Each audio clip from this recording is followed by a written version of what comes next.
Hey everybody, this is Erica from the Classy Climb blog. I'm here with Mr. Andre C. Hatchett. Today we're talking about business versus fame, the 5 business building tips you really need to know. And throughout the day, we get a ton of questions. And sometimes I wonder, do you want to be famous or do you want to have money in your pocket? So how are you doing, Brother Dre? I'm doing great. I'm doing great. Erica, how you feeling today? I'm feeling good. I'm excited. Throughout the week, I learned good things and I learned bad things, so I try to share them with the audience. The good and the bad, not just one of the two. Yeah, good and the bad.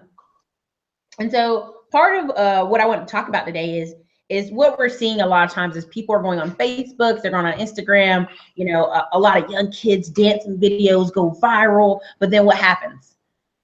There's no money on the back end. Mm-hmm. They're not making any money from this. They're not getting any sponsorships from this. And yet I see not just white, but sometimes Asian dancing groups who have one person dedicated to getting them sponsors, getting them clothing deals, getting them things going on. And so when they do a dancing video and it goes on Facebook and it goes viral, there's money in the pocket. Does that make sense? Yeah, it does and it doesn't. I get what you're saying, but I don't think it makes the best sense in the world. It doesn't. But so here's the thing I wanted to address is you got to have systems, right? So number 1 out of the top 5 is you must have systems. How will you get paid? How will you get leads? What is your standard operating practice? Like Dre, when you get up in the morning, don't you have tasks that you need to accomplish today? Yeah, I have tasks. I have them written down. I have them in my calendar. Yeah, I have them there because I'm going to forget them. Exactly. And so if you had employees working for you, Dre, would they not have tasks or things they would have to do for you during the day? Because I know you have an assistant or two. Yeah, I have a few. Yes, they have stuff. They have a list of stuff, and they have stuff that gets sent to them throughout the day once it comes in. Because I have stuff that comes in as the day goes along, then I shove it over there to them. Exactly. And people don't seem to understand that, like, it has to have systems. When you go to your job, there's a system. You receive a certain amount of calls, you do a certain number of emails, you do a certain number of things. There's orders and steps to it. That applies just when you have a business. Because a lot of times I see people go, well, I just want to work for myself because I like to do things the way I want to do them. Okay, there's nothing wrong with that, but you have to have a system, or if you're unorganized, in about 18 months, we'll see you back at a job. Yeah, and I want to do things the way I want to do things. I want to see things the way I see things. When you have that approach, you're running a dictatorship. And what happens with that is, do you want it the way you want it, or do you want it the best way for the company and for finances and for income? If you want things the way you want things, what happens a lot of times is you forego revenue. If you want things done the right way, it can have a lot of you in there or have a little bit of you in there. But what's more important, your way or the income? Your way or profits? That's right. Mm-hmm. Do you want to be paid? So number 2, I was going to hit on the list, because once you decide, hey, how I'm going to get paid, what's my standard operating procedures for my employees and myself when I come in there daily. Number 2 is contracts. Now, contracts are quite important, Dre. Why are contracts important? Because people forget things, people forget the agreement, people lie. And once a lot of money comes in, people sometimes people get greedy. They're like, okay, there's a lot of money coming in now I want this opposed to this. So contracts are important because they keep things in line. They keep the things flowing. They keep the operation flowing. So when you don't have contracts, it's willy-nilly. And what if you're dating somebody? What if you're dating somebody who you're working with, and you go this thing and you break up? Now he or she is mad because you're banging somebody new, and they're like, screw you. Oh yeah, I'm a little vulgar. So, and then they're like, screw you. I want to screw this person over. If there's a contract in place, they can't do that. If there's a contract in place, they can be mad at you all they want personally, but professionally, there is a guideline in which you have to follow, in which the profits go here because you did this and he did this and she did that. And it just keeps things neat. Contracts are like life insurance and health insurance, thing like that, right? Yet you have them there in case you need them. You know you're going to need it one day, but you want to have it there so upon when you do need it, it's there for you, and it's less messy. It's organized. For sure. I mean, number one example is prenups. I mean, people get really upset about when they hear someone mention the word prenups, but we've all known a couple in the middle of divorce who are not emotionally, on a level where they can have things right? Mm-hmm. So all this prenup says is, hey, if this doesn't end well, let's do A, B, and C. Even Robert Kiyosaki, when him and his wife were absolutely broke, they do things, and she has an LLC, he has an LLC. So if they break up, they don't have to go sell every single property they have or every single business. A mediator can come in and make sure they both get paid. Now, is that not nice or what? I love mediators. I'm not sure why more people don't tap into them. An impartial person who wants the best outcome for all parties. An impartial person who wants the best outcome for both parties. I would even get a mediator before things get bad. Get a mediator early. Get a mediator early when you're building something, when something's going, and you say, you know what?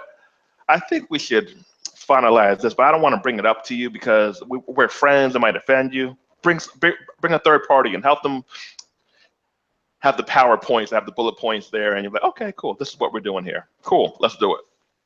I feel contracts are even more so vital important because a lot of times in different communities, it's a husband and wife working together, it's family working together, and there's hurt feelings, or I'm doing more of the work than you, and all this stuff. Even in my own partnerships, I've had to be like, no, that's not my job. This is your particular job, and this is my particular job. And when people kind of, let's be honest, know their role, then there's less hurt feelings, right? And if it's clearly defined, it's better. Now I'm going to give an example. We don't have to name names, but two examples of companies I personally know is one is on the smaller scale. They did some videos together. They've done some projects together. Well, they have 1,000 people in their email list that they share. Well, if they work together and just get 10% of that list, now 100 people is 10% out of that 1,000. And depending on what they want to charge them, they can walk away with $10,000 or $30,000 between two people. But sometimes greed controls people, right? And so on that tip, those two are still working it out. And it's not just greed, and it's not just greed sometimes, Erica. Sometimes it's ego. So it isn't about the money; it's about the notoriety. Some people rather have notoriety than the money. Yeah, and so that's the next one I'm leading on to. Now, there's a group I know that has over 200,000 people in it, and common sense says at any point in the day, they should be marketing weekly, monthly to this group products, services. It's not about being famous. It's about products and services serving the customer. Now, if that group had actually done that over the course of this past year, as they grew, just 10% of 200,000 people is 20,000 people. And everybody follow my math here if you have to write it down. Now, 20,000 people times $300 is what, Dre? 20,000 people times $300. What's that? 2 million? 6 million? 6 million. 6 mil. 6 million. 6 million. Now, common sense says, hey, this should be our focus. We've got the traffic. We've got the leads. Let's market to our leads. But I think along the way, sometimes people rather be famous. Yeah. So here's the thing, right? With ego and advancement, notoriety, popularity, is we have to be honest with ourselves about what we are looking for. Because sometimes we might think we want the money, but then we're like, oh, I've never had notoriety before. I've never been good at anything publicly before. I've always been the subpar guy or gal. I like the way this feels. And that's cool.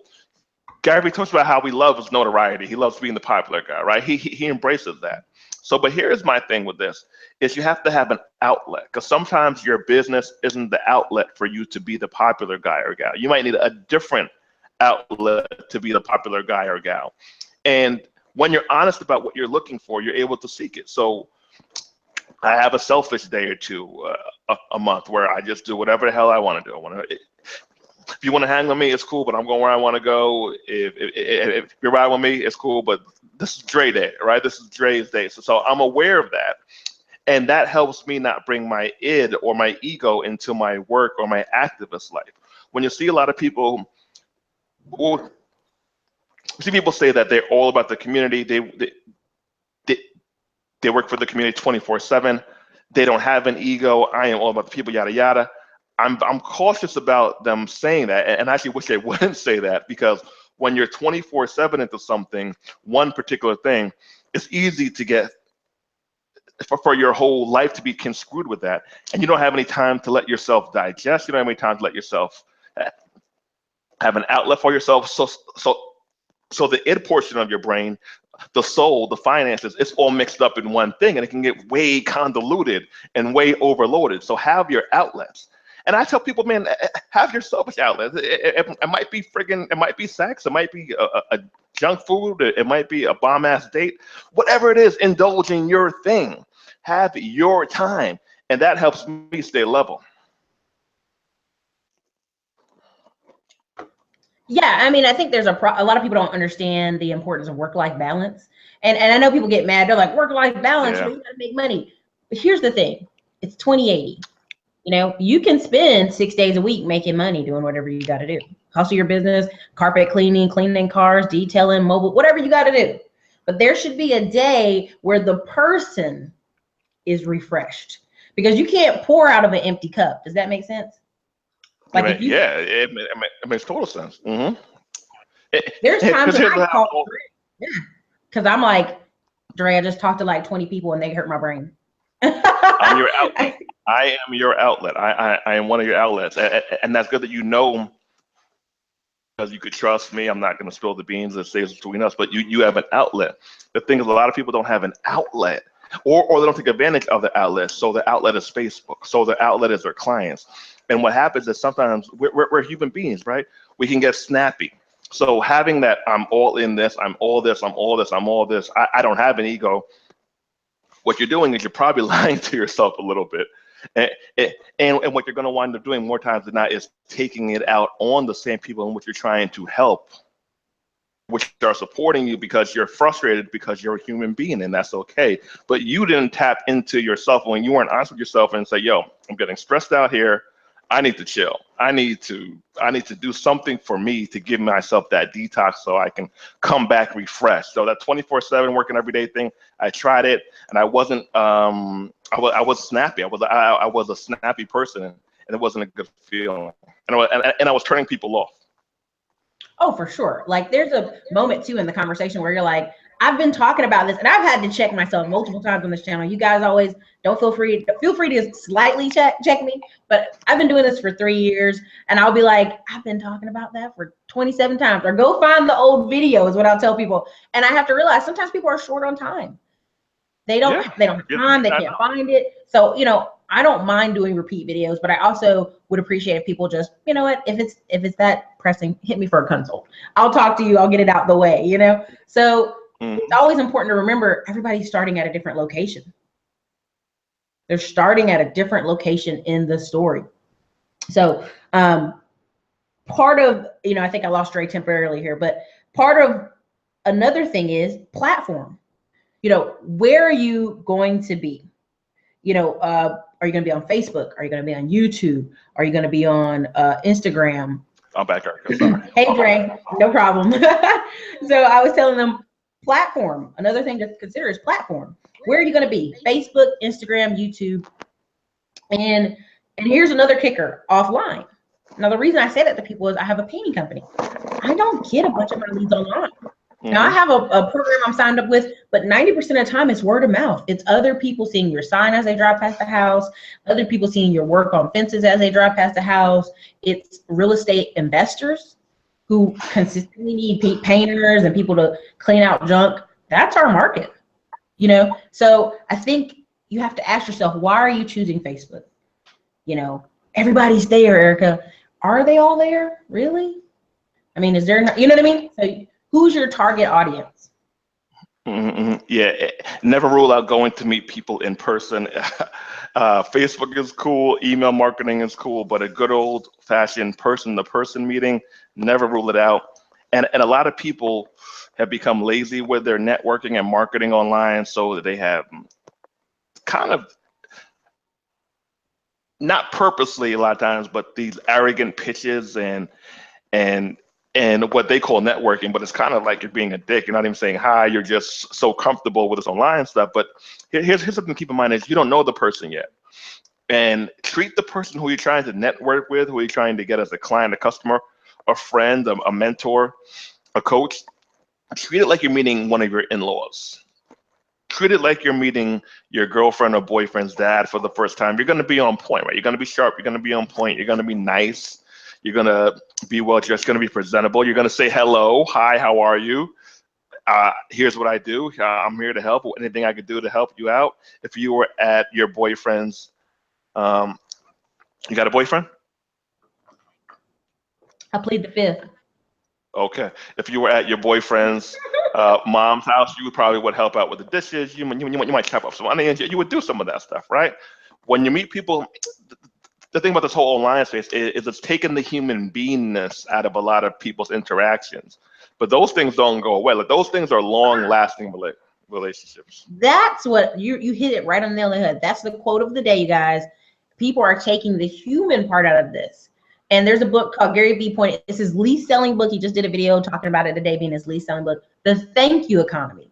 And I'll give a personal story about it. I remember reaching out to all these people. I think I reached out to 1,000 people. Hey, I got this show. Will you want to come on my show?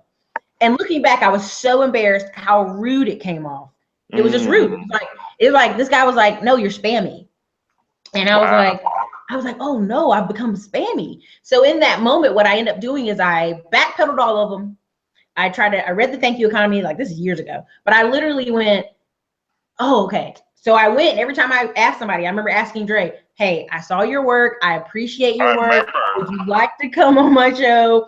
And that completely changed the approach. I mean, there's one guy, I'm not gonna mention his name. I'm not trying to, but he's semi-famous on Facebook, and he went back and said, I see you've improved. And and started chatting with me.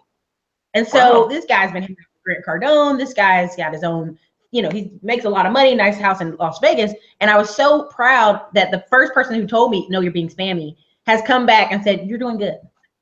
You're doing good. Good. So, great feedback. Great feedback. And it's great that you were humble enough and self-aware enough to take it and digest it rather than taking and spit it out. Like, oh, screw you. Oh, yeah. Dude, I'm from the South, and they used to have this saying, eat the meat, spit out the bones, right? Sure. Sometimes people say something to you, and you're like, well, I don't want to hear it from her, or I don't want to hear it from him. But is what they're saying valid? Nico Cherry said something the other day that cracked me up and almost busted the gut laughing. She was like, if you see a woman out somewhere with house slippers on and a robe, and she looking terrible, tell her. And she was telling the men of her audience to tell her. And he said, yeah, she's gonna get hot with you, but guess what? She'll never forget that. He's like, she'll never forget that it's not acceptable to come out the house like that unless it's an emergency. And honestly, I say this because I was in a line somewhere, and there was a black man with his pants sagging. He was clearly in his 30s. Yeah, and he's trying to hold the pants. And I'm like, you're in here about to rent a car. Pull your pants up. And this isn't like a hood location. This was a very nice location. And it's like all these people in here are traveling, and here you are like that. And so there's a big key where I tell people treat you how they see you. And it may not be fair, but I've even said, I'm in the gym working out, and I'm pretty knowledgeable, and people like come over and try to tell me something. I'm like, all right, are you telling me because I'm not the skinniest girl in here you think you're helping? Are you telling me because I'm doing something wrong, right? So you have to be open enough to take criticism. They could be telling you because but they could be telling you because they're trying to hit on you as well, like you left that component out. True. Trying to not be like so narcissistic. I'm like, yeah, what's that? No. But hey Dexter, thanks for catching the show. I see Alvin also said something. I'm sorry. He said, he would rather be unknown, jeans and t-shirt, unknown millionaire than a famous person. It attracts too much negativity and opportunists, in my opinion. Well, Alvin, that's where it takes getting your room around you. Well, go ahead. I don't think there's a wrong. See, here's my thing is I want people to be honest with themselves about what they're looking for, because some people, their high is being in front of the people, and that's their thing. And there's a way to do that. There's a way to go about that. It's when people deny what they're really looking for because they don't want to. That's why I think Gary Vee is so cool, because he said, no, I like the attention. I like the notoriety. If that's your thing, there's a way to go about it. If that's not your thing, there's a whole different way to go about it. It's when people are lying to themselves that they don't like it when they do, that they do want it, that they don't want it when they do. Just be honest. Me, I enjoy helping people. I felt that I needed to do public work out of a need. I didn't see a lot of Black men like myself doing it in a public space. So for me, I actually didn't want to. It was a need. I said, like, I just can't ask Reverend Allen, Jesse Jackson, and Boyce Watkins to do everything, and I need to have my part. So for me, it's a need. I don't think I'm going to be doing it publicly forever. I actually think probably a couple of years I'll probably be more behind the scenes. So for me, it was a need. But one of the best things, one of the things that I like to do the most is I like to bring the next people out, maybe who are doing great work, but they're behind the scenes, but people need to hear their story. I really enjoy that. That I really like. It's helping other people become the popular person, because because then there's more examples, more role models, people to follow, and it helps their name get out there. Oh yeah, I mean, I love the interviews because it brings out multiple examples, and so every time someone comes on my channel and goes, well, I can't do that. I'm a special snowflake. I can't do it because of this particular reason. I go, there is 100 different people, me, Dre, and all these people have interviewed that show you can do it. It's possible. What are you talking about, right? So it's all up to you. It's all up to you, right? And so also what I like, the reason you do this is because we're both in our late 20s to early 30s. We're both 30s. But what happens is people see us. Listen, hey, I go places, people are like, you're 26. I'm like, I'll take it. Take it around with it. You know, and so what I tell people is we can probably connect on a closer level than someone who's 40, 50, 60, or Dr. Boyce Watkins' age. Somebody may say, well, yeah, he's 50 and he's already did all this stuff, and I'm just starting out. He's not 50. He's 46, by the way. He's 46. I know, but you know what I'm trying to say. I know what you mean. I know what you know what I'm trying to say. Black don't crack. He's younger than that. But anyway, and so I like it for that. And I have clients who are like, man, you're so young. And I'm like, dude, we're the same age. I'll be on the phone with them and be like, we're the same age. What are you talking about? So, so that leads us to number four, which is really important. So platform, the reason I talked about that again is Facebook, YouTube, Instagram. A lot of people love, and just wrapping it up, a lot of people love Amazon and Etsy and eBay because there's a lot of traffic there. But I implore all of you, every single one of you, to please purchase at least your own domain name. Go to namecheap.com. I'm not even putting my affiliate link up yet with them, but it's going to be on the website soon. Just go over there. $1, buy your name, AndreCHatchett.com, or EricaSWilliams.com. There's a ton of Erica Williams, and I want to make sure I buy my name because I don't want them being like, yeah, I saw that Erica, the writer in Atlanta. Well, me and her are two different people, even though we spell the name exactly the same. And when you blow up, people are going to, here's what people do it, is they buy people's domain names because they're worth money later on. So they buy them as investment. So if you think that you might have some level of success, whether it be in front of the camera or behind the camera, I would buy your domain name for a couple of bucks a year and just hold on to it just in case. Something I was going to say. Oh yeah, here's the thing about these Facebook, Instagram, all these platforms is platforms. They can knock you off at any given any time they want. Have a landing page, even go real one-on-one. Go have a landing page and have a way for people to give you their names, their email addresses, and if you want the phone numbers, get their phone numbers. Have a way to stay in contact with you. 5,000 Facebook friends. How many of those friends' email address do you have? Do you have an email list? Do you have their names if you're gone? Yes or no? It's a click a yes or no question. Being Facebook famous, I'd rather be email marketing. I'd rather be email marketing famous. I'd rather be email address famous than Facebook famous any day of the damn week. Get their email addresses, get a damn landing page or a website, and have a way for them to sign up. I mean, we're already kind of going into the fourth topic, traffic, as we talk about this right now. But like, just finishing up platform, you need to have at least a website where your stuff is at, where people can go buy something from you. There are people, I'm trying to like keep them separate, but like, if you don't do nothing to buy a blog, and I'll tell you guys to check out Alex Becker. I'm gonna write an article on this, but check out Alex Becker. It's a 30-minute video, but I literally practiced it for myself, just practicing for myself. Bought a domain name, went over to HostGator, uploaded a blog, blog install. It was like less than 10 minutes. Literally had my credit card out, did it. And because I wanted to show myself, okay, this is how easy it is. And two, if you pay somebody, you know what the work they're supposed to be doing and how fast they can do it. Okay, because people go, well, I don't have $500 for a fancy website. I don't have all this. If you just have at least a placemat, some younger kid or some guy from college who needs money may come and fix it for you for 200 bucks. You know, it just depends. You have to be able to be in position. People never want to do the at least, you know, they don't want to do the bare minimum foundation. Buy your domain name, buy a blog. It gets contagious. Here's the thing about Momentum, America, it becomes contagious, and you want to keep the ball going. You want to keep things rocking. When you're stagnant, that's also contagious. You want to stay stagnant. So get the ball rolling by any means necessary. Get a damn domain name. Yes. So that leads us to number 4, traffic. Also, hello, Southern California. I see you. Good morning, good afternoon. We're afternoon, so you may still be morning-ish over there in California. Southern Cal. What's up, Southern Cal? Yelly. All right, so traffic. There's 3 types of traffic at the end of the day, every single day. 3 types: organic, influencer, paid.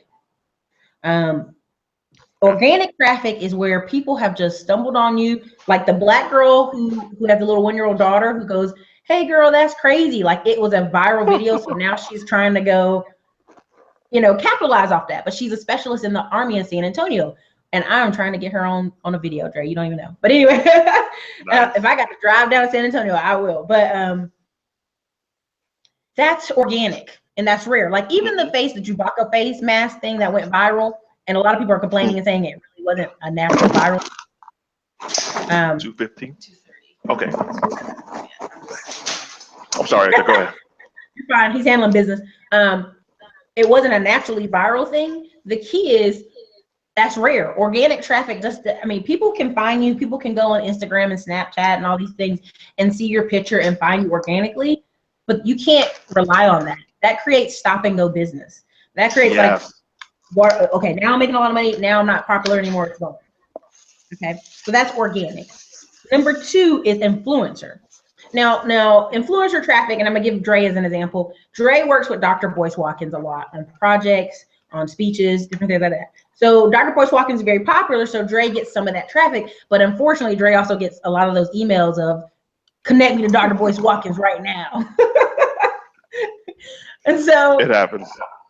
And I've even got it. I'm like, whoa, people. And what's funny is influencer traffic works just like that. You know, somebody has an audience over here of 2,000 people on their email list. You come over there and now their list is exposed to your list, and it's a swap, right? And so you may see that with YouTubers, fitness YouTubers working out together, cooking shows. You know, remember Paula Deen? And then all these different, you know, people would come on our show cooking. That's the same thing. So the last third one that we can all like agree with is paid.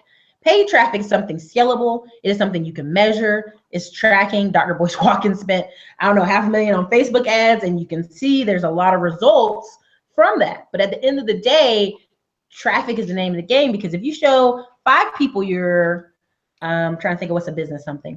You show 5 people your book, maybe 1 buys it. But if you show 10,000 people your book and 1,000 buy it, that's the power of paid traffic and just having traffic, period. It's an investment. It's an investment. And when you are attached or connecting stuff to an influencer, what you have to have is a product or 10 or 20, because you might get the side traffic. So if I'm Tony Yayo, he ends up with 50 Cent. 50 Cent might get, you know, the top prospects or a single who might want to hang out with them, but Tony Yayo, you know, he's cool. He has his own thing going on. He might get a few himself. But you have to be in a position to attract it. You have to be in a position to be there. So if you're influencer, people are going to check out, see who you are. Oh, you hang out with him or her. Like, you might be doing something right with your life. Let me go there, see if they have a book. Let me see if they have a course. Let me see if they have a T-shirt.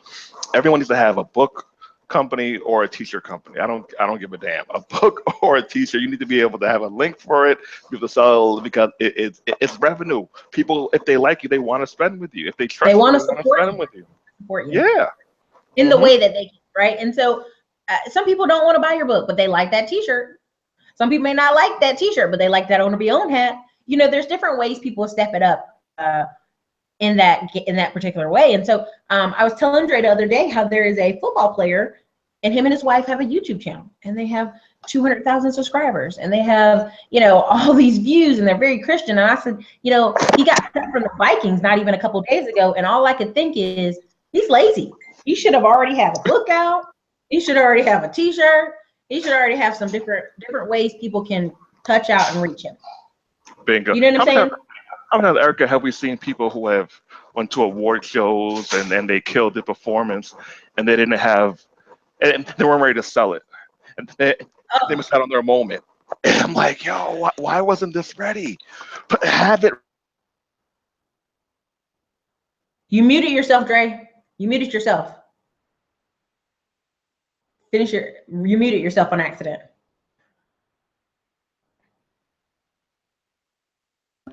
Oops. Okay, now say what you just said. They weren't ready, and then because I They already weren't think ready, right? Mhm. They did a killer performance. They were on stage. They were rocking. They were winning. And it's over. People are going to their Instagram page, and they could have sold $100,000, $200,000, $1 million worth of stuff, but they didn't have it ready because they didn't know they were going to blow up. Act like you're going to blow up. Yes. Act like Oprah's going to call you to be on her show tomorrow. Any moment, Oprah can call you any moment. What is the name of the girl? I think it's like Tatiana or something. But Kanye West put her on, and she had that. Yeah, she had that body. She had a baby that's 9 months old, and she just shaking and she moving. And I said that woman was not prepared. No. She should have had a t-shirt, a workout DVD, a workout fitness book, which I think she's done some now later. Mm-hmm. But like she was so busy being a basketball wife and home with her baby, like she made these little scarves for her baby. And to buy the scarf, it was like $100. It was like a upscale scarf. She sold $1 million in those little baby scarves. Bingo. Now imagine if she had the workout video where people really is the reason they came. They didn't come because she had baby scarves. They came because they saw her body on the award show. So if she had a workout DVD and a book out then, that girl probably could sit it back on $6 million, dude. I mean, it's just not prepared at all. Ready. It's be ready. Look, that's the whole name of the game is act like you're going to be on friggin' Oprah. Act like you're going to be on the VMAs and you're going to crush it. And if you have that frame of mind, you're going to be. There are some people who don't take people seriously because they see their social media page, because they see their website, because they see how they're just living their life. They're like, okay, like I'm not going to work with you because I see how you're conducting yourself. And there are some people who work with people because they see how they conduct themselves, because they see their website. So it's going to work for you one way or the other. All right. It will either close doors or will open doors. I have people who said that they have worked with me because they see my website. This is their word. It's from my website. And they knew, okay, this guy is serious. This guy takes himself seriously and his craft seriously. I'm gonna reach out. I'm gonna say what's up. I'm gonna hire him. I'm gonna take a course, or I'm gonna say, hey man, like good job, and keep doing what you're doing. Yeah, I mean, I've reached out to people to do interviews. I've reached out to people to talk to them, and it was because of videos that are already out there. You know what I mean? Oh, I saw you on Dr. Boyce Washington, so I knew you were validated. But then I went to your channel. You had a ton of videos. I'm like, thank you, I appreciate it. So you have to follow up. Yeah, and what's funny is it takes time. Like even some of the most wealthiest YouTubers, it's taken 2-3 years, and if it's taken less than a year, there's been money, paid traffic involved in it.